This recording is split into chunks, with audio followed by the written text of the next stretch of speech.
नमस्कार दोस्तों, the smart vision classes में आप सभी का स्वागत है। तो चलिए एक बार फिर से हम लोग शुरुआत करते हैं क्लास 7 का, जो हम लोगों ने पिछली क्लास में शुरू किया था, क्षेत्रीय संस्कृतियों का निर्माण। तो आज इसके आगे हम लोग पढ़ेंगे। पिछली क्लास में हमने इसमें पढ़ा था कि क्षेत्र के हिसाब से, बोलियों के हिसाब से हम लोग डिसाइड करते हैं कि कौन सा क्षेत्र कहाँ से आता है। जैसे कि वहाँ की बोली हो गई, उसके अलावा वहाँ का नृत्य हो गया, खान पान हो गया, वेशभूषा हो गया। इसके हिसाब से हम लोगों को पता चलता है कि कौन सा क्षेत्र कहाँ पर है। दूसरा अगर हम लोग इसमें देखते हैं, दूसरी इसमें क्या चीजें हमको पता चलती हैं कि हमने कथक के बारे में जाना था। कथक प्रायः उत्तर भारत से प्रारंभ होता है और उत्तर भारत से प्रारंभ होते ही कश्मीर हो गया, हरियाणा, पंजाब, इन सारे क्षेत्रों में कथक एक बड़े रूप के रूप में प्रयुक्त होता है। यहाँ पर हमारे पास शास्त्रीय नृत्यों के बारे में बात की गई है। कुछ शास्त्रीय नृत्य यहाँ पर बताए गए हैं, जिसमें आप लोग कुछ के बारे में नाम जानते होंगे, जैसे कि भारतनाट्यम हो गया, उसके अलावा कथकली हो गया, ओडिसी हो गया। इन सारे नृत्यों के बारे में आप लोग जानते होंगे। तो आखिरकार पहले तो शास्त्रीय नृत्य होते कौन है, शास्त्रीय नृत्य क्या है, उसके बारे में पहले हमको पता होना चाहिए कि शास्त्रीय नृत्य जो होता है वो होता क्या है। हम किनको कह सकते हैं कि यह शास्त्रीय नृत्य है और किनको हम बोल सकते हैं कि यह शास्त्रीय नृत्य नहीं है। तो इसको अगर बात किया जाए, पहले एक बार सभी लोग क्लास को शेयर कर दीजिए। जितने भी लोग आप लोग जुड़े हुए हैं, क्लास को आप लोग सभी लोग शेयर कर दीजिए। तो चलिए हम लोग इसमें देखते हैं आखिरकार किस कला को हम शास्त्रीय नृत्य माने। इस प्रश्न का अगर उत्तर देने की बात करते हैं तो यह बहुत ही कठिन प्रश्न है, जिसका हम उत्तर किस प्रकार से दें। जी गुड इवनिंग। तो आगे इसको देखें, क्या हम यहां पर हमसे एक प्रश्न किया जा रहा है, तो क्या हम उसको शास्त्रीय नृत्य मान सकते हैं जो कि धार्मिक विधाओं से जुड़ा हुआ है। अगर हमारे पास प्रश्न आता है कि शास्त्रीय नृत्य क्या है, तो एक प्रश्न जुड़ता है उसी में कि क्या हम उसको मान सकते हैं जिसमें धार्मिक चीजें जुड़ी हुई हैं, या फिर उसे शास्त्रीय नृत्य इसलिए मानते हैं क्योंकि उसके लिए अत्यधिक कौशल की आवश्यकता होती है, जो कई वर्षों के लंबे प्रशिक्षण से ही प्राप्त होता है। अथवा यह शास्त्रीय नृत्य इसलिए भी है क्योंकि यह निर्धारित नियमों के अनुसार ही प्रदर्शित या प्रस्तुत किया जाता है और उसमें विभिन्नताओं को प्रोत्साहन नहीं दिया जाता। यहां पर शास्त्रीय नृत्य की अगर बात की गई है तो इसमें बताया गया है कि शास्त्रीय नृत्य हम उनको मान सकते हैं जिनमें विविध कौशलों का प्रयोग किया जाता है, विभिन्न प्रकार की इसमें जो पद्धतियां हैं उनका प्रयोग किया जाता है। उसके अलावा जी टेलीग्राम भी चैनल आ चुका है, उसका लिंक आप लोगों को कमेंट सेक्शन में मिल जाएगा। क्लास के बाद आपको टेलीग्राम का मिल जाएगा आपको चैनल, तो टेलीग्राम के माध्यम से आप लोग जुड़ सकते हैं। चलिए शास्त्रीय नृत्य की अगर बात करते हैं तो शास्त्रीय नृत्य क्या क्या है, तो जिन पर हमें विचार करने की आवश्यकता होती है। बहुत से ऐसे नृत्यों के रूप में जिन्हें हम लोक नृत्य की श्रेणी में रखते हैं, ये विशिष्टताएं पाई गई जिन्हें शास्त्रीय रूपों को विशिष्ट लक्षण बताया गया। यद्यपि शास्त्रीय विश्लेषण का प्रयोग इन कला रूपों की श्रेष्ठता का सूचक हो सकता है या फिर हमेशा सही हो सकता है। इसमें से कुछ हम लोग नृत्य जानते हैं जो कि शास्त्रीय नृत्य माने जाते हैं और कुछ विशेष क्षेत्रों में इन नृत्यों को किया जाता है। कौन कौन से क्षेत्र हैं, तो उस पर अगर हम लोग बात करते हैं तो जैसे भरतनाट्यम हो गया, ये आपका तमिलनाडु में अधिकतर किया जाता है। तो कहाँ का है, तो तमिलनाडु का भरतनाट्यम, केरल का कथकली और उड़ीसा का ओडिसी। उड़ीसा का कौन सा है, ओडिसी, और आंध्र प्रदेश का कुचिपुड़ी। अगर बात करें मणिपुर का, तो मणिपुर का क्या है, मणिपुरी। और अगर हम कथक की बात करते हैं तो कथक आपका उत्तर प्रदेश का माना जाता है। जो उत्तर भारत है, उत्तर भारत में आपका कथक। तो ये आपके शास्त्रीय नृत्य होते हैं। बेसिकली 6 शास्त्रीय नृत्य हमारे माने गए हैं। आगे हम इसमें देखते हैं, आप लोगों को टेलीग्राम चैनल दे दिया गया है, सभी लोग टेलीग्राम चैनल को ज्वाइन कर सकते हैं और टेलीग्राम के माध्यम से आपको डेली की क्लासों का, जितनी भी क्लासेस चलती हैं उनका आपको पहले से मिल जाएगा लिंक, जिसके माध्यम से आप लोग क्लासों को ज्वाइन कर सकते हैं। आगे हम देखते हैं संरक्षकों के लिए चित्रकला। जो लघु चित्र बनाए जाते थे, लघु चित्रों, इनके नाम से ही पता चल रहा है कि जो छोटे चित्र बनाए जाते थे, और जो इन परंपरा के जो इनके संरक्षक होते थे उनके लिए बात की गई है कि एक अन्य परंपरा जो कई रीतियों में विकसित हुई। अब वो परंपरा कौन सी है, तो उसमें अगर बात करते हैं वह थी लघु चित्रों की परंपरा। लघु चित्रों से जैसे कि हम लोगों को पता चलता है कि जिन्हें आमतौर पर जल रंगों से कपड़ों या कागज पर चित्रित किया जाता था। ये लघु चित्र क्या होते थे कि इनको रंगों के माध्यम से कपड़ों में इनको चित्रित किया जाता था, और प्राचीनतम लघु चित्रों तालपत्रों अथवा लकड़ी की तख्तियों पर चित्रित किए गए थे। जब हम प्राचीन चित्रों के बारे में जानते हैं, जो प्राचीन हमारे लघु चित्र बनाए जाते थे वह ताड़पत्र हो गए और लकड़ी की तख्तियों पर चित्रित किए जाते थे।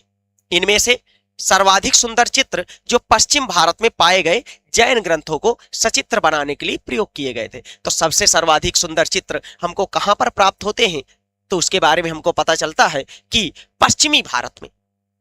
कहां पर पाए जाते हैं, तो पश्चिमी भारत में हमारे चित्र पाए जाते हैं, और यहां पर जैन ग्रंथों को सचित्र बनाने के लिए प्रयोग किया गया। मुगल बादशाह, जब हम अकबर, जहांगीर और शाहजहां की बात करते हैं, तो इनके दरबार में बहुत ही कुशल चित्रकार रहते थे, और इन्होंने चित्रकारों को संरक्षण भी प्रदान किया था, जो प्राथमिक रूप से इतिहास और काव्यों की पांडुलिपियों को चित्रित करते थे। जो छोटी छोटी पांडुलिपियां होती थी और काव्य होते थे, उनको चित्रित करने का कार्य किया करते थे। ये पांडुलिपियां आमतौर पर चटक रंगों में चित्रित की जाती थी, ताकि लोगों को सही तरीके से उनको देख सकें। चटक रंगों में इनका प्रयोग किया जाता था। उसके अलावा ये पांडुलिपियां, इसके अलावा उनके दरबार में दृश्य, दरबार का दृश्य हो गया, लड़ाई हो गया, शिकार के दृश्य हो गए, और सामाजिक जीवन के अन्य पहलुओं को भी चित्रित किया जाता था। क्योंकि जो चित्रकारी होती थी, चित्रकारी में उनके दरबार का चित्रण हो गया। दरबार के चित्रण के अलावा जो लड़ाइयां करते थे, लड़ाइयों के बारे में, और विभिन्न प्रकार के शिकार में जा रहे हैं, शिकार के बारे में चित्रण करना, और वहां के सामाजिक जीवन के बारे में भी ये लोग चित्रकारी करते थे। आमतौर पर जो चित्र बनाए जाते थे, चित्रकारों के द्वारा राजाओं को उपहार के तौर पर प्रदान किया जाता था, और ये कुछ गिने चुने, जो राजा के दरबार में गिने चुने लोग, बादशाह और उनके घनिष्ठ जनों द्वारा ही देखे जा सकते थे। जो भी चित्र दिए जाते थे चित्रकारों के द्वारा, तीन को कुछ लोगों के द्वारा ही देखा जा सकता था। मुगल साम्राज्य के पतन के साथ ही अनेक चित्रकार मुगल दरबार छोड़ करके नए उभरने वाले क्षेत्रों में जाने लगे। जैसे मुगल दरबार का पतन होता है, तो मुगल दरबार के पतन होने के साथ साथ जो चित्रकार होते थे, चित्रकार मुगल दरबार को छोड़ करके नए नए राज्यों में जाने लगे। नई नई जगहों पर ये लोग, जो छोटे छोटे राजा होते थे, उन राजाओं के यहां पर ये लोग जाने लगे।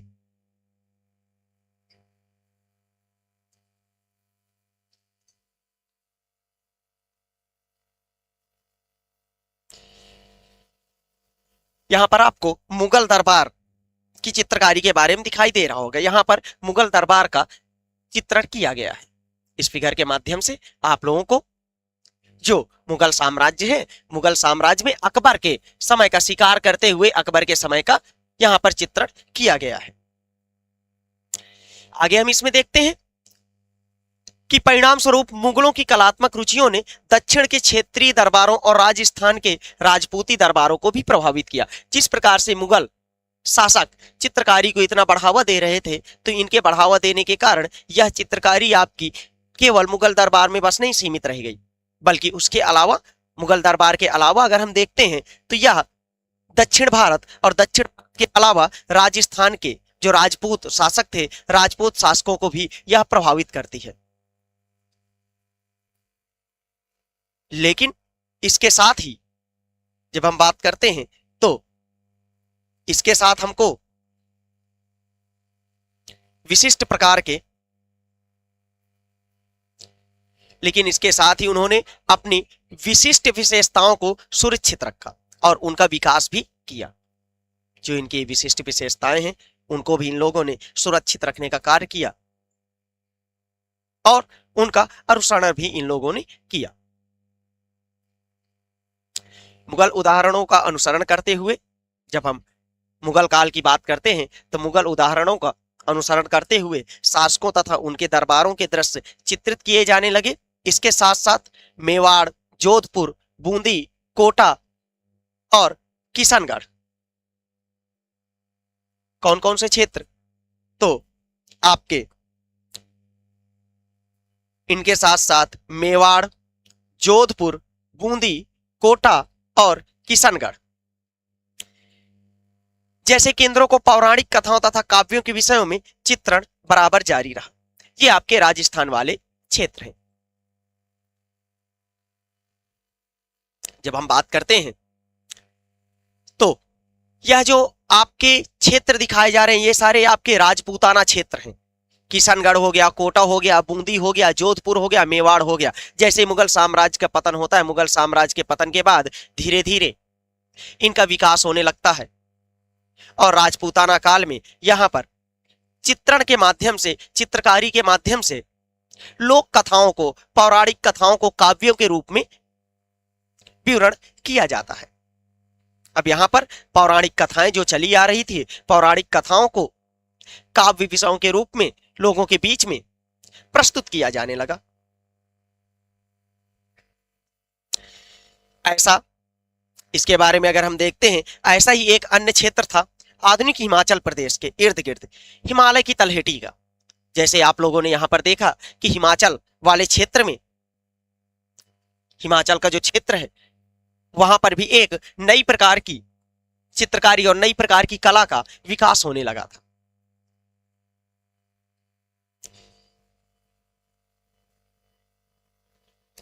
यहां पर आपको यह फिगर दिख रहा होगा, इसमें महाराणा राम सिंह द्वितीय का चित्रण किया गया है। होली खेलते हुए महाराणा राम सिंह द्वितीय का चित्रण किया गया है। ये आपके राजस्थान के शासक थे और यह लघु चित्र कहां पर बनाया गया, तो कोटा में बनाया गया। कहां पर, तो कोटा। राम सिंह द्वितीय का यहां पर होली खेलते हुए चित्रण किया गया है। जब हम हिमाचल प्रदेश वाले क्षेत्र की बात करते हैं तो हिमाचल प्रदेश की 17वीं शताब्दी के बाद आने वाले वर्षों में इस क्षेत्र में लघु चित्रकला की एक साहसपूर्ण एवं भावप्रवण शैली का विकास हो गया।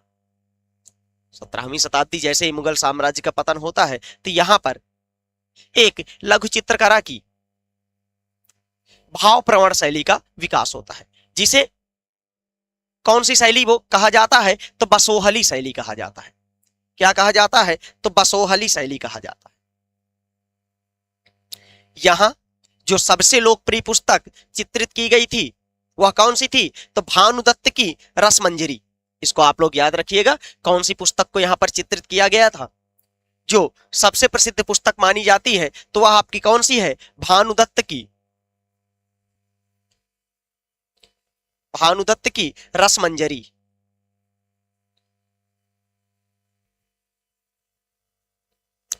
कौन सी पुस्तक है, भानुदत्त की रसमंजरी। 1739 में नादिर शाह के आक्रमण और दिल्ली विजय के परिणाम स्वरूप मुगल कलाकार मैदानी इलाकों की अनिश्चितताओं से बचने के लिए पहाड़ी क्षेत्रों की ओर पलायन करने लगे। अब यहां पर जब हम बात करते हैं नादिर शाह का आक्रमण, तो जब नादिर शाह आक्रमण करता है तो आक्रमण करने के पश्चात यहां से बहुत सारी चीजों को लेकर के जाता है और यही 1739 में जब नादिर शाह आक्रमण करता है तो यही पीकॉक थ्रोन लेकर के जाता है, जिसको हम क्या बोलते हैं, पीकॉक थ्रोन। और कोहिनूर हीरा क्या लेकर के जाता है, कोहिनूर हीरा मुगल बादशाह से यहां से वह लेकर के जाता है। और कब जा रहा है वो, 1739 में, और लगभग 70 करोड़ रुपीज लेकर के साथ में जाता है। इतना सारा धन लूट करके वो यहां से जा रहा है। और जैसे ही वह आक्रमण करता है तो यहाँ के जो दिल्ली के निकटवर्ती क्षेत्रों में कलाकार रह रहे थे, मुगल कलाकार रह रहे थे, तो हम मैदानी क्षेत्रों को छोड़ करके अपने बचाव के लिए पहाड़ी क्षेत्रों में जाने लगते हैं। आगे आप लोगों को ये फिगर दिख रहा होगा, इसमें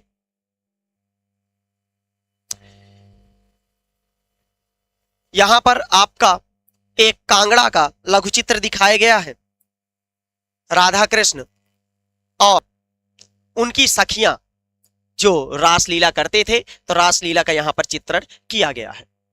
राधा कृष्ण और उनकी सखियां पहाड़ी लघु चित्र है यह, और यह कहां पर बनाया गया है, तो कांगड़ा में, हिमाचल प्रदेश, कांगड़ा का यह लघु चित्रण है। यहां पर आप लोग देख रहे होंगे कि श्री कृष्ण जी का वर्णन किया गया है, यहां पर उनकी सखियां, तो यह आपका एक रासलीला का वर्णन इसमें किया गया है।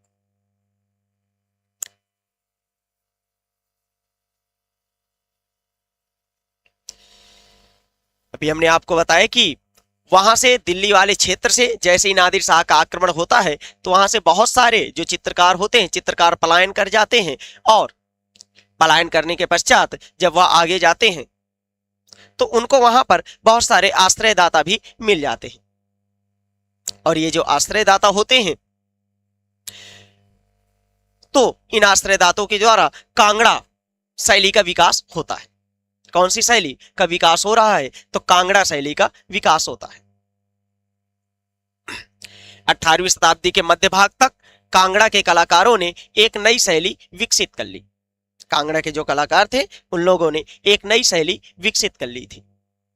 और यह कब की बात हो रही है, 18वीं शताब्दी। इस समय तक मुगल साम्राज्य पूरी तरीके से अपने पतन में जा रहा था, धीरे धीरे इसका पतन हो चुका था। तो 18वीं शताब्दी के मध्य भाग तक कांगड़ा के कलाकारों ने एक नई शैली विकसित कर ली, जिसे लघु चित्रकारी में एक नई जान डाल दी।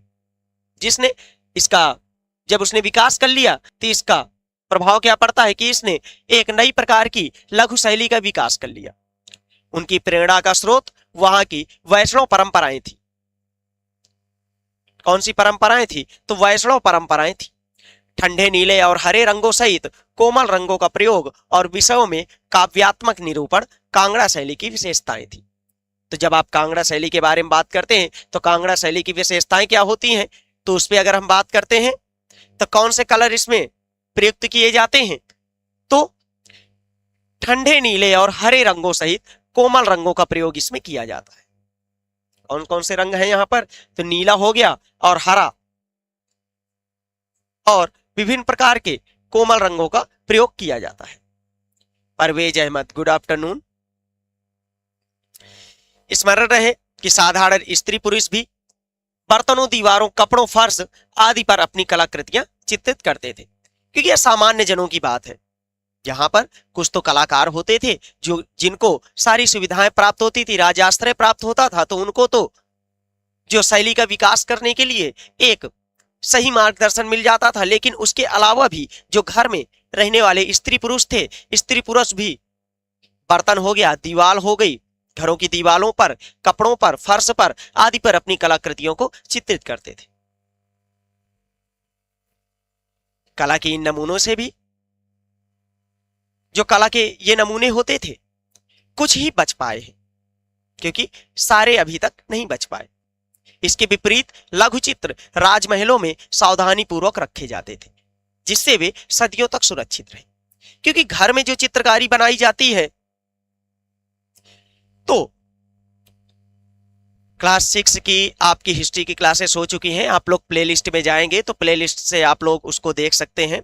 और उसके अलावा क्लास 8 की जो हिस्ट्री है, तो क्लास 8 की हिस्ट्री आपकी एक चैप्टर और 7th का बचा है। इसके बाद से 8वीं की हिस्ट्री चलेगी।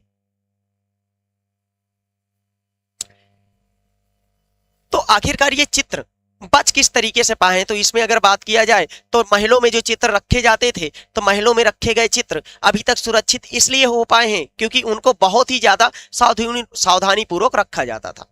लेकिन जब हम बात करते हैं कि घर में बनाए गए चित्र अभी तक क्यों नहीं बचे हैं, तो घर में जो बनाए गए चित्र हैं वो बारिश के कारण आने वाली आपदाओं के कारण या फिर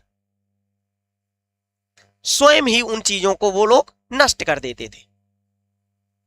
तो इस कारण से घर में बनाई गई जो चित्रकारी है, कलाकृतियां हैं, वह अभी तक सुरक्षित नहीं रह पाई हैं। आगे हम इसमें बात करते हैं तो बंगाल। बंगाल को देखें, अभी तक हम लोगों ने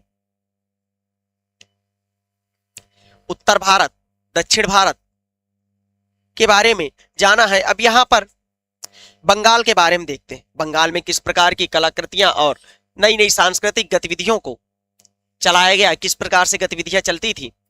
तो बंगाल एक क्षेत्रीय भाषा का विकास, बंगाली भाषा का विकास होता है।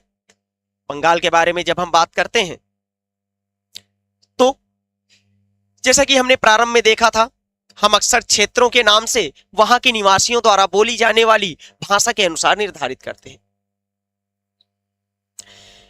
तो जो यहाँ की क्षेत्रीय भाषा होती थी, क्षेत्रीय भाषा के अनुसार ही यहाँ पर लोग,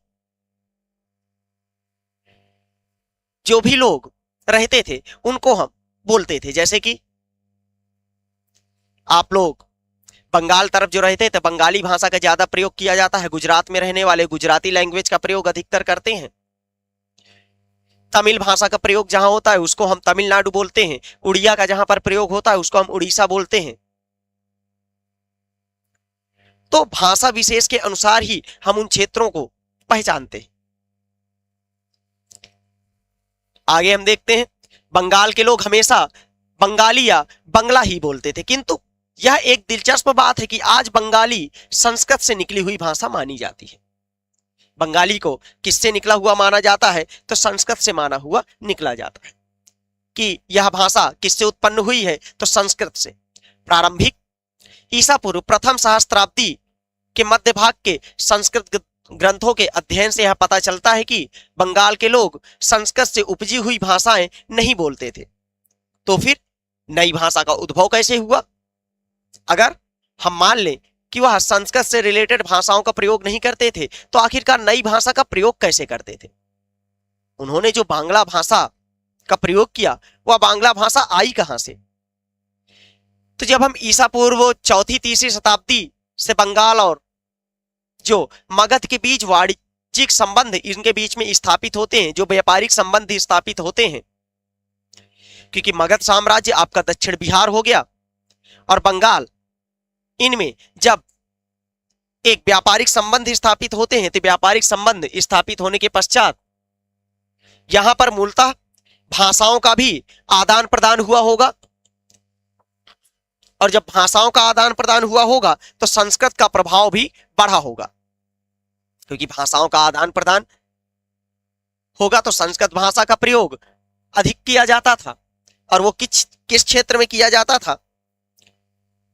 तो हम बात करते हैं मगध वाले क्षेत्र में। चौथी शताब्दी के दौरान गुप्तवंशी शासकों ने उत्तरी बंगाल पर अपना राजनीतिक नियंत्रण स्थापित कर लिया और वहां ब्राह्मणों को बसाना शुरू कर दिया था। जब हम चौथी शताब्दी में आते हैं तो यहां पर चौथी शताब्दी के आसपास जो गुप्त शासक थे, गुप्त शासकों ने बंगाल में अपना अधिकार कर लिया था और बंगाल में अधिकार करने के बाद वहां पर ब्राह्मणों को बसाने का काम कर दिए थे। वहां पर ब्राह्मणों को बसाने लगे थे,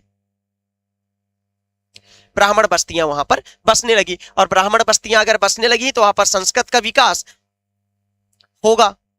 इस प्रकार गंगा की मध्य घाटी के भाषाई तथा सांस्कृतिक प्रभाव अधिक प्रबल हो गए और 7वीं शताब्दी में चीनी यात्री होयनसांग, कौन?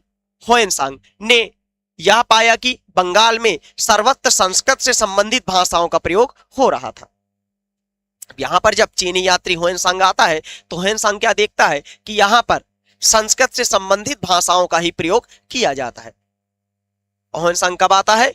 तो 7वीं शताब्दी में आता है। जब किसके शासनकाल में आता है? तो हम बात करते हैं हर्षवर्धन के शासनकाल में होयनसांग भारत में आता है और नालंदा विश्वविद्यालय में पहले वह अध्ययन करता है, फिर वहीं पर अध्यापन करवाता है और लगभग 15 वर्षों तक भारत में रुकता है और 15 वर्ष रुकने के पश्चात वह भारत से पुनः चीन वापस लौट जाता है। तो होयनसांग जब बंगाल का भ्रमण करता है तो बंगाल के भ्रमण करने के पश्चात वह यह पाता है कि यहां पर पूरे बंगाल में संस्कृत भाषा का ही प्रयोग हो रहा था। 8वीं शताब्दी से पाल शासकों के अंतर्गत एक क्षेत्रीय राज्य का निर्माण होता है और जब 8वीं शताब्दी में पाल शासक यहां पर राज्य करते हैं। पाल शासक गोपाल ने पाल वंश की स्थापना किया था। किसकी हम बात करते हैं? तो पाल शासक गोपाल, जिसने पाल राजवंश की स्थापना किया था। 14वीं से 16वीं शताब्दी के बीच में बंगाल पर सुल्तानों का शासन रहा, जो दिल्ली में स्थित शासकों से स्वतंत्र थे। यहां पर विभिन्न सुल्तानों का शासक रहा, जो कि दिल्ली से संबंधित जो शासक थे उनसे स्वतंत्र थे। और जब 1586 में जब अकबर ने इस प्रदेश को जीत लिया तो यह उसका सूबा माना जाने लगा था। तो अकबर बंगाल की विजय कब करता है? तो 1586 में, 1586 ईस्वी में अकबर ने बंगाल को जीत लिया। उस समय प्रशासन की भाषा कौन सी थी? फारसी थी। लेकिन बंगाली एक क्षेत्रीय भाषा के रूप में विकसित हो चुकी थी। जब हम 14वीं से 17वीं शताब्दी की बात करते हैं तो इस समय तक 14वीं से 16वीं शताब्दी के बीच में बंगाली भाषा के रूप में यह विकसित हो चुकी थी। प्रशासन में तो मूलतः फारसी भाषा का प्रयोग किया जाता था, लेकिन व्यापारिक गतिविधियों में सांस्कृतिक आदान प्रदान के फलस्वरूप भाषाओं का भी आदान प्रदान होता था। वस्तुतः 15वीं शताब्दी तक आते आते जो उपभाषाएं थी, उपभाषाओं तथा बोलियां, जो यहां पर उपभाषाओं का प्रयोग किया जाता था और बोलियों का बंगाली समूह एक साहित्यिक भाषा के रूप में उभर करके सामने आता है।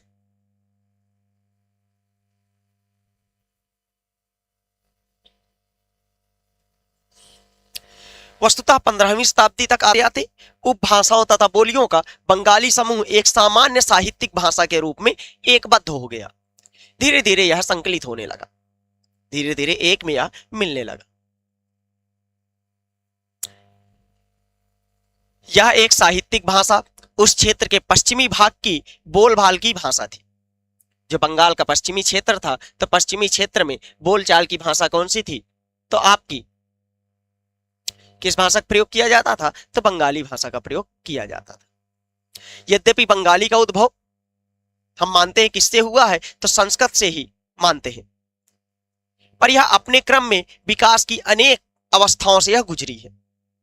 यह जो भाषा है तो अपने विकास के क्रम में अनेक अवस्थाओं से गुजरी है। इसके अलावा गैर संस्कृत शब्दों का एक विशाल भंडार इसमें हमको प्राप्त होता है। जो जनजातीय भाषाओं, जो वहां की जनजाति थी, उन जनजातीय भाषाओं और जनजातीय भाषाओं के अलावा फारसी तथा यूरोपीय भाषाओं सहित अनेक स्रोतों से प्राप्त होता है। अधिकतर यहाँ पर संस्कृत भाषाओं के शब्दों का प्रयोग किया जाता है, लेकिन संस्कृत भाषाओं के अलावा अनेक जनजातीय भाषाओं और जनजातीय भाषाओं के अलावा फारसी, यूरोपीय और अन्य भाषाओं से भी इसके शब्द लिए गए हैं। और जो हम आधुनिक समय में बंगाली भाषा का प्रयोग करते हैं तो यह उन सब का हिस्सा बन चुकी है। जो विभिन्न भाषाओं से शब्द जोड़े गए तो वह आधुनिक बंगाली भाषा का हिस्सा बन चुके हैं। आगे हम देखते हैं बंगाली के प्रारंभिक साहित्य को दो श्रेणियों में बांटा गया है।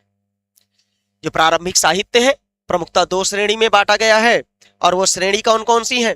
तो एक श्रेणी संस्कृत की ऋणी है और दूसरी उससे स्वतंत्र है। एक श्रेणी को क्या माना जाता है कि वह संस्कृत से जुड़ी हुई है, और दूसरी श्रेणी को क्या माना जाता है कि वह इससे मुक्त है।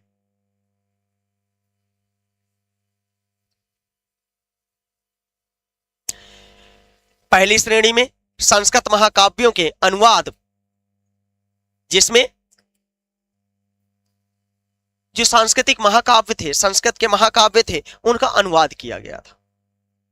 और जो दूसरी श्रेणी है, जैसे कि जो अनुवाद किए गए उनको क्या बोला गया? मंगल काव्य। क्या बोला गया? मंगल काव्य। इनका शाब्दिक अर्थ क्या होता है कि शुभ मांगलिक काव्य, जो स्थानीय देवी देवताओं से संबंधित होते थे। जो वहां के प्रॉपर स्थानीय देवी देवता जो होते थे उनसे संबंधित यह काव्य होते थे। दूसरे क्या होते थे? और भक्ति साहित्य। दूसरा क्या है? भक्ति साहित्य। जैसे गौड़ी वैष्णव आंदोलन के नेता श्री चैतन्य देव की जीवन, जो उनकी जीवनियां थी, वो आदि शामिल थे। पहला आपका हो गया महाकाव्यों का अनुवाद, जैसे मंगल काव्य हो गया। दूसरा हो गया आपके भक्ति साहित्य, जैसे जो आपके गौड़ी वैष्णव आंदोलन के नेता थे चैतन्य देव। अगर चैतन्य देव के बारे में हम बात करते तो चैतन्य देव पहले ऐसे वैष्णव संत थे जिन्होंने गायन पद्धति का प्रयोग किया, जिन्होंने अपने गीतों के माध्यम से भक्ति को एक नए दृष्टिकोण को दिया। और आज भी हम लोग विभिन्न प्रकार के गानों के माध्यम से, विभिन्न प्रकार के भजनों के माध्यम से देवताओं की पूजा अर्चना करते हैं। यह देन किनकी मानी जाती है? तो चैतन्य महाप्रभु की। आगे हम देखते हैं, दूसरी श्रेणी में नाथ साहित्य शामिल है, जैसे मैनामती गोपी चंद के गीत, धर्म ठाकुर की पूजा से संबंधित कहानियां, परिकथाएं, लोक कथाएं और गाथा गीत। एक प्रकार में आपके मंगल काव्य और भक्ति काव्य आ गए। दूसरे प्रकार में आपके कौन कौन से आ गए? तो मैनामती गोपी चंद के गीत और धर्म ठाकुर की पूजा से संबंधित कहानियां और जो वहां की लोक कथाएं होती थी, परिकथाएं, और उसके अलावा यहाँ के गाथा गीत।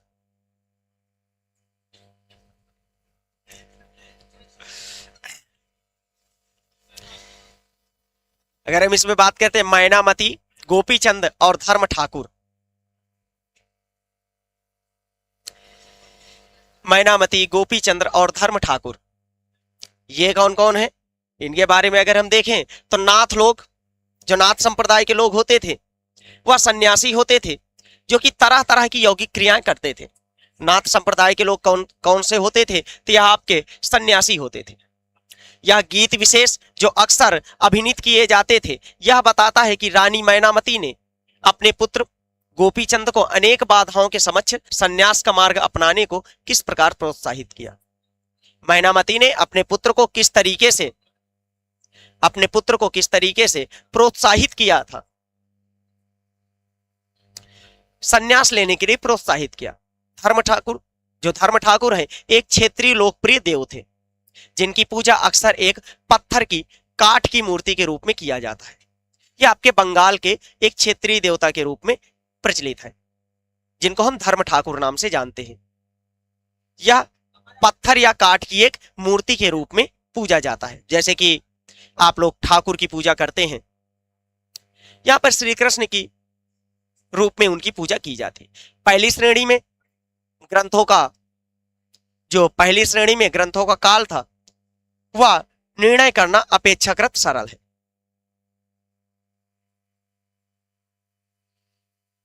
पहली श्रेणी के ग्रंथों का काल निर्णय करना अपेक्षाकृत सरल है, क्योंकि ऐसी अनेक पांडुलिपियां पाई गई हैं जिनमें यह इंकित किया गया है कि उनकी रचना 15वीं शताब्दी के उत्तरार्ध तथा 18वीं शताब्दी के मध्य भाग के बीच में की गई।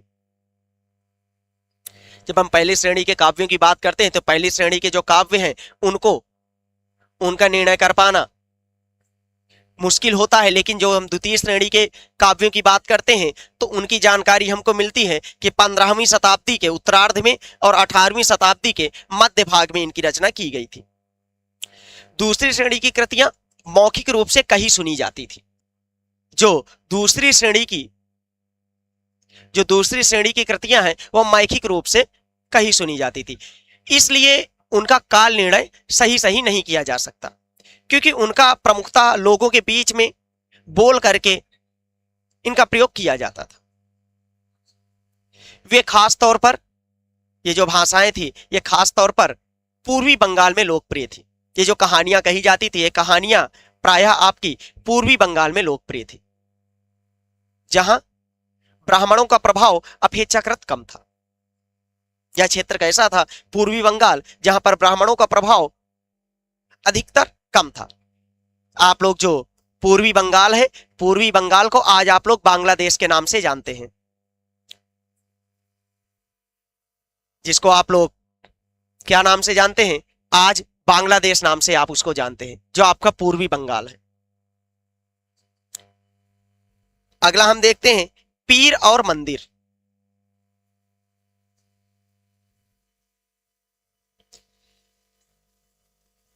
जो आपके पीर और मंदिर थे, उनके बारे में अगर हम देखें तो 16वीं शताब्दी के लोगों ने बड़ी संख्या में पश्चिम बंगाल में कम उपजाऊ क्षेत्रों को छोड़ करके दक्षिण पूर्वी बंगाल के जंगली तथा दलदली इलाकों में प्रवास करना शुरू कर दिया था।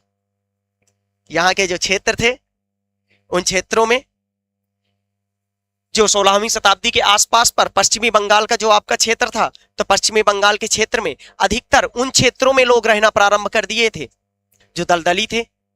उपजाऊ क्षेत्रों को छोड़ करके जंगल वाले इलाके में, दलदली इलाकों में यहां से प्रवास करना ये लोग शुरुआत कर देते हैं। धीरे धीरे जैसे ही वो पूर्व की ओर बढ़ने लगे, क्योंकि जो उपजाऊ क्षेत्र हैं वहां पर तो ये लोग रह सकते थे, वहां पर ये लोग अपना जीवन यापन कर रहे थे, लेकिन जहां पर इनको कुछ मिल नहीं रहा था वहां से ये लोग छोड़ करके आगे बढ़ने लगे। और किधर जाने लगे ये लोग? पूर्वी क्षेत्र में ये लोग पहुंचने लगे। जैसे जैसे वो लोग पूर्व की ओर बढ़ते गए, वे जंगलों को साफ करके भूमि में धान की खेती करने लगे। और यह करते क्या थे? तो यहां पर शिफ्टिंग कल्टीवेशन, जिसको आप लोग जानते हैं, शिफ्टिंग कल्टीवेशन क्या होता है कि एक स्थान पर हमने खेती किया और वह जैसे ही उर्वरक नहीं बचती हो भूमि, तो उसको हम हटा करके दूसरी जगह पर हम लोग खेती करना प्रारंभ कर देते हैं। उसको हम शिफ्टिंग कल्टीवेशन जानते हैं। सनय सनय जब हम धीरे धीरे देखते हैं, स्थानीय मछुआ तथा स्थानांतरीय खेती करने वाले लोग जो अक्सर जनजातीय थे, किसानों के नए समुदाय में मिल गए। धीरे धीरे यहाँ के जो मछुआरे थे, जो स्थानीय खेती करने वाले लोग थे, वह जनजातीय लोगों के साथ, किसानों के साथ धीरे धीरे यह जुड़ गए। धीरे धीरे ये लोग जुड़ने का कार्य करने लगे। इन्हीं दिनों बंगाल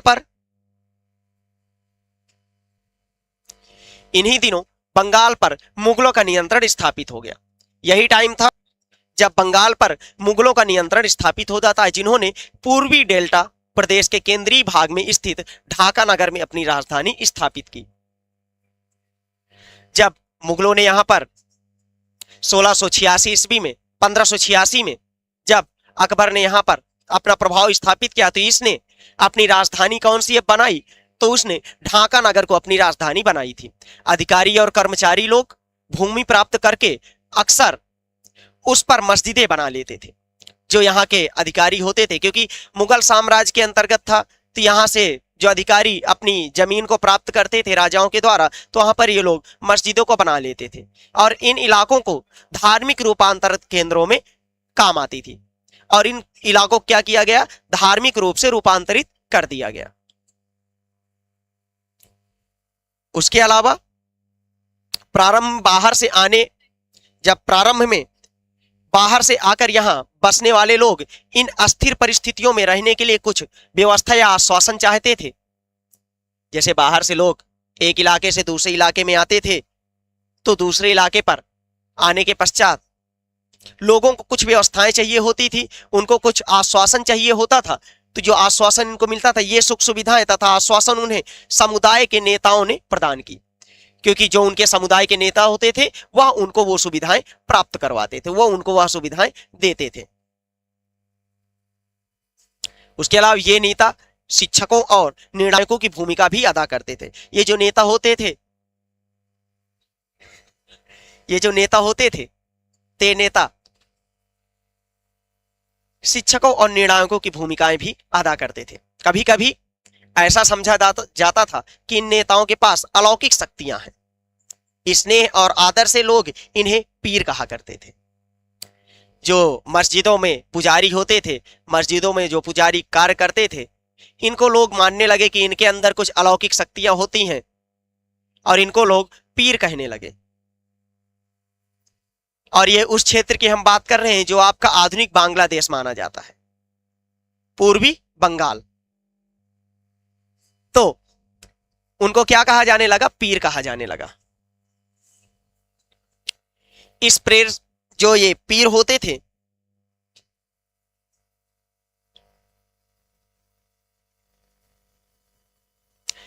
इस पीर श्रेणी के संत, जो पीर श्रेणी के संत होते थे, जो पीर होते थे, सूफी और अन्य धार्मिक महानुभाव, साहसी उपनिवेशी देवत्व प्राप्त सैनिक एवं योद्धा, विभिन्न हिंदू एवं बौद्ध देवी देवताओं यहां तक कि जीवात्माएं भी शामिल थे। यहां पर विभिन्न प्रकार के लोग शामिल थे। अब कौन कौन से लोग थे? इस पीर की जो श्रेणी होती थी उसमें संत या सूफी और अन्य धार्मिक जो महानुभाव होते थे, साहसी उपनिवेशी, देवत्व प्राप्त सैनिक एवं योद्धा और विभिन्न हिंदू हिंदू समुदाय के, बौद्ध समुदाय के देवी देवता, यहां तक कि जो जीवात्माएं होती थी वो भी इसमें शामिल थी। जो पीरों की पूजा पद्धतियां बहुत ही लोकप्रिय हो गई और उनकी मजारें बंगाल में सर्वत्र पाई जाती हैं। आज भी आप लोग देखते हैं कि बंगाल के बहुत सारे क्षेत्र में पीरों की, जो पीर होते हैं उनकी मजारें आपको प्राप्त होती हैं, उनकी मजारें आपको मिलती हैं। आगे हम देखते हैं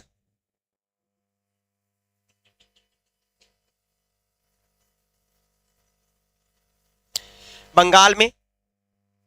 जब हम बंगाल में 15वीं शताब्दी के बाद वाले वर्षों में मंदिर बनाने का दौर यहां पर प्राप्त होता है, और कब मिलता है? यहां पर 15वीं शताब्दी के बाद के जो वर्ष हुए वहां पर विभिन्न प्रकार के मंदिरों का निर्माण प्रारंभ होता है। और यह कब आकर के समाप्त होता है? 15वीं शताब्दी से 19वीं शताब्दी तक यहाँ पर बहुतायत मंदिर निर्माण होते हैं। और ये आपके पश्चिमी बंगाल में अधिकतर मंदिरों का निर्माण होता है, क्योंकि पूर्वी बंगाल में पूरी तरीके से मुस्लिम समुदाय ने वहां पर अपना आधिपत्य जमा लिया था। और जगह जगह पर वहां पर आपको मजारें देखने को मिल जाएंगी, जगह जगह पर वहां पर मस्जिदें आपको प्राप्त होती हैं। इसी कारण से जब बंटवारा हुआ तो उसको पूर्वी पाकिस्तान नाम से दे दिया गया था, क्योंकि जब मुगल शासक अकबर ने यहाँ पर शासन किया था तो उसने ढाका को अपनी राजधानी बनाया था, और ढाका को राजधानी बनाने के बाद वहां पर जो उसके अधिकारी होते थे, अधिकारियों ने जमीनों को दान में लेकर के वहां पर बड़ी बड़ी मस्जिदों का निर्माण करवा दिया था।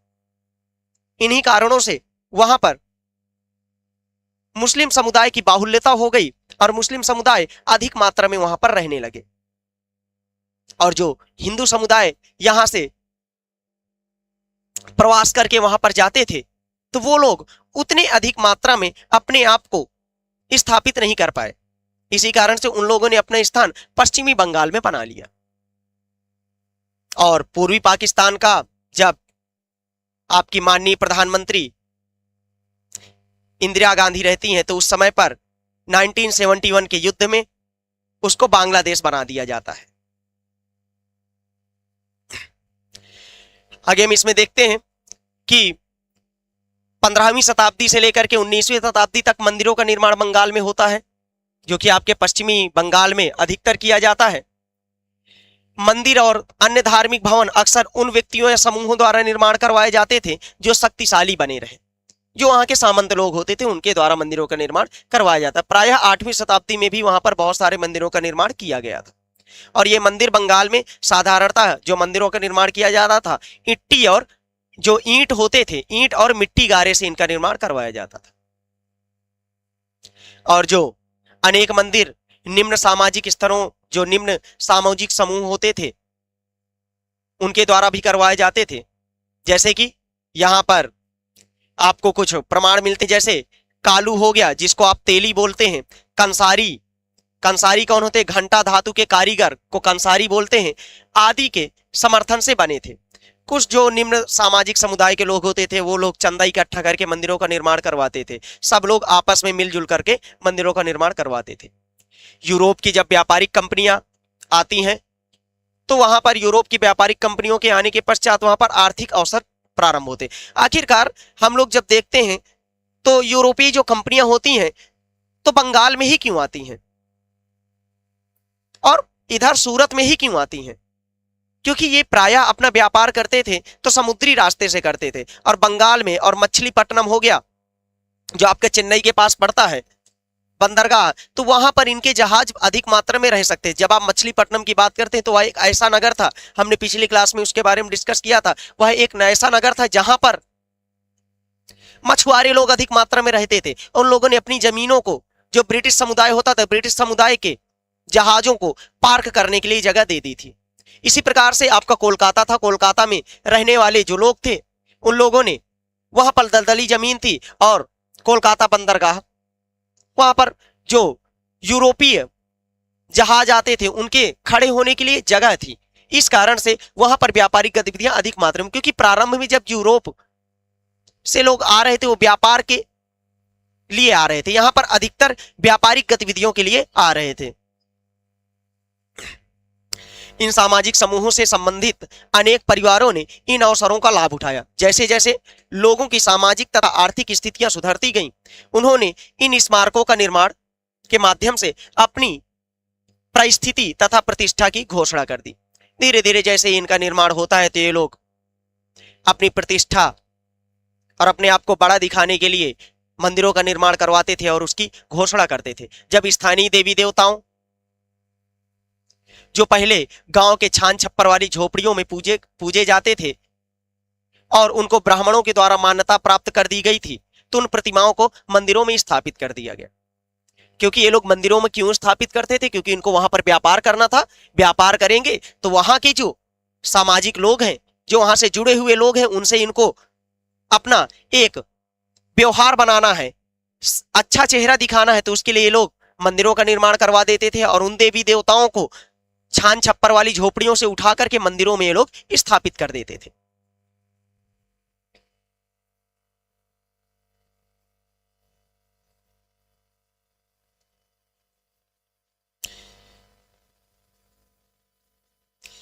यहां पर आपको मस्जिद तथा मंदिर,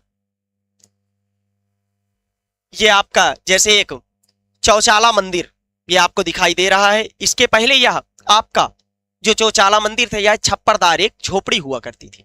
जैसे कि इधर आपको झोपड़ी दिखाई दे रही होगी, पहले इस तरीके से झोपड़ी में रहते थे यहाँ के देवता, और फिर उसको एक मंदिर में निर्माण कर दिया गया।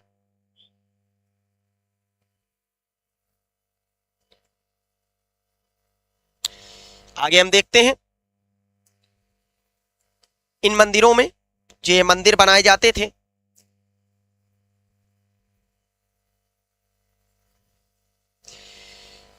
तीन मंदिरों का निर्माण किस तरीके से करवाया जाता था उसके बारे में अगर हम लोग देखते हैं। तीन मंदिरों की शक्ल आकृति बंगाल की छप्परदार झोपड़ियों की तरह या चौचाला होती थी। चौचाला क्या होता है? चार छतों वाली जो जगह होती है उसको हम चौचाला बोलते हैं। दो चाला क्या होती है? दो छत वाली जो होती है उसको हम दो चाला बोलते हैं। और चौचाला जहां पर चार छतें एक साथ जुड़ी होती हैं उसको हम चौचाला बोलते हैं। इसके कारण मंदिरों की स्थापत्य कला में विशिष्ट बंगाली शैली का प्रादुर्भाव हुआ। एक नई प्रकार की यहां पर शैली आती है जिसको हम दो चाला और चौचाला नाम से जानते हैं। दूसरी बात इसमें देखा जाए तो अपेक्षाकृत अधिक जटिल और चौचाला यानी चार छतों वाली ढांचे पर चार त्रिकोणीय छतें चार दीवारों तिर्यक रेखा या एक बिंदु तक जाती थी। मंदिर आमतौर पर एक वर्गाकार चबूतरे पर बनाए जाते थे। मंदिर निर्माण का अगर देखते हैं तो ऐसे चार दीवारों का निर्माण किया जाता था और चार दीवारों के अंदर चार इस तरीके से आपकी छतें हो जाती थी, तो यहां पर तिर्यक नुमा एक छत बन जाती थी।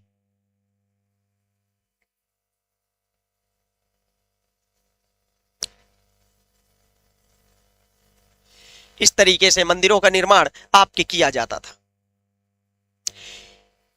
इनके भीतरी भाग में कोई सजावट नहीं होती थी, यह वर्गाकार चबूतरे में होता था। जैसे आपका चबूतरा वर्गाकार होता था और भीतरी भाग में किसी प्रकार की सजावट नहीं होती थी, लेकिन अनेक मंदिरों की बाहरी दीवारों में चित्रकारी की गई और सजावटी टाइल्सों तथा मिट्टी की पट्टियों से सजी होती थी। जो इनमें सजावट के लिए चित्रकारी की जाती थी, पत्थरों को लगाया जाता था और मिट्टी की पट्टियों से भी इनको सजाया जाता था। कुछ मंदिरों में विशेष रूप से, जिसको हम पश्चिमी बंगाल के बांकुरा जिले में विष्णुपुर के मंदिर को जब हम देखते हैं तो इस प्रकार की सजावट वहां पर हमको प्राप्त होती है। कहां पर? तो कौन से मंदिर में उत्कृष्ट शैली का प्रयोग मिलता है? तो पश्चिम बंगाल के बांकुरा जिले में विष्णुपुर के मंदिर में। कहां पर? विष्णुपुर के मंदिर में हमको यह सजावट प्राप्त होती है। अब बंगाल में जो मछली है भोजन के रूप में क्यों इतना ज्यादा विकसित हुई उसको हम बात करते हैं। तो परंपरागत भोजन संबंधी आदतें आमतौर पर स्थानीय रूप से उपलब्ध खाद्य पदार्थों पर निर्भर करती हैं। और जब हम बंगाल की बात करते हैं तो बंगाल एक नदी मैदान है जहां मछली और धान की उपज बहुतायत होती है, इसलिए स्वाभाविक है कि इन जगहों पर मछली तथा धान अधिक मात्रा में मिलता है। इस कारण से मछली और चावल को यहां पर अधिक मात्रा में भोजन के रूप में प्रयुक्त किया जाता है। अजय निराला, जय हिंद। आगे हम देखते हैं इसमें, आखिरकार यह आपका समुद्री क्षेत्र है। समुद्री क्षेत्र में अधिकतर मछलियां पाई जाती हैं और पानी अधिक मात्रा में होता है, तो इस कारण से यहां पर धान की खेती भी बहुत अधिक मात्रा में होती है और उसी के कारण यहां पर मछली चावल को अधिक मात्रा में सेवन किया जाता है।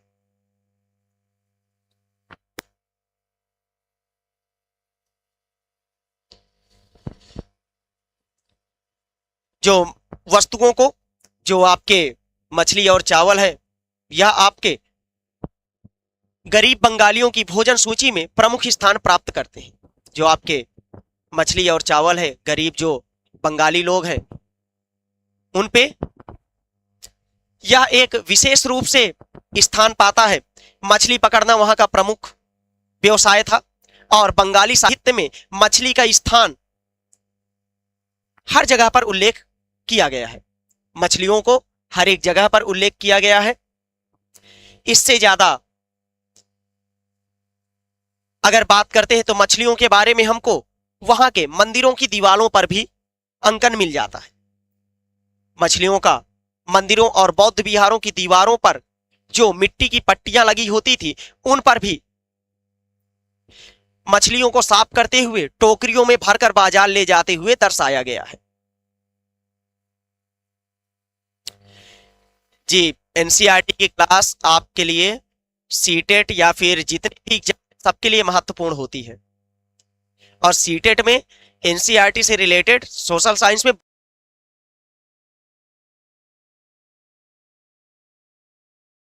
पूर्ण क्लास है। और कमेंट सेक्शन में आपको टेलीग्राम चैनल दिया गया है, तो आप उसके माध्यम से जुड़ सकते हैं। डेली आपको वहां पर अपडेट क्लास की मिल जाएगी। ब्राह्मणों को जो सामित भोज है, जो आपका मछली वगैरह है, यह भोजन करने की अनुमति नहीं थी, लेकिन स्थानीय आहार में मछली की लोकप्रियता को देखते हुए ब्राह्मण धर्म के विशेषज्ञों ने बंगाली ब्राह्मणों के लिए इस निषेध में ढील दे दी। धीरे धीरे ब्राह्मण यहां पर मछलियों का सेवन नहीं करते थे, लेकिन जब स्थानीय भोजन है और वहां पर अधिकतर मात्रा में मछली का प्रयोग किया जाता है, तो इस कारण से जो बंगाल के ब्राह्मण थे उन लोगों ने उसमें थोड़ी ढील दे दी। बृहद धर्म पुराण जो आपका ग्रंथ है, कौन सा? बृहद धर्म पुराण। बृहद धर्म पुराण जो बंगाल में रचित 13वीं शताब्दी का संस्कृत ग्रंथ है, ने स्थानीय ब्राह्मणों को कुछ खास किस्मों की मछली खाने की अनुमति दे दी। अब यहां पर ब्राह्मणों को कुछ ही खास किस्मों की मछली खाने की अनुमति दी गई थी। आखिरकार मछली खाने की अनुमति दी क्यों गई? क्योंकि वहां के स्थानीय जो लोग हैं और जो स्थानीय चीजें हैं, वहां पर अधिक मात्रा में मछली पाई जाती है। तो अगर मछलियों का सेवन नहीं करेंगे तो उनको जीवन यापन करने में बहुत ही कठिनाइयों का सामना करना पड़ सकता है। तो यह आपका रहा सांस्कृतिक गतिविधियां और जो सांस्कृतिक क्षेत्र थे, चैप्टर 9। यहां से हम लोगों का यह अध्याय समाप्त होता है।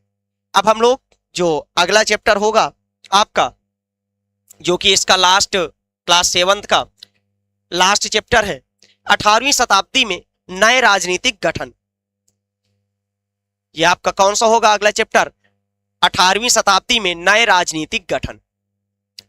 नए नए जो राजनीतिक गतिविधियां होती हैं, यहां पर यूरोपीय कंपनियों के आगमन के बारे में हम लोग पढ़ेंगे।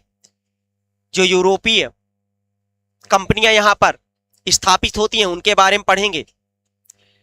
चलिए आज हम लोग इस क्लास को यहीं पर समाप्त करते हैं। कल आप लोग ऑन टाइम 4 बजे सब लोग जुड़ जाइएगा।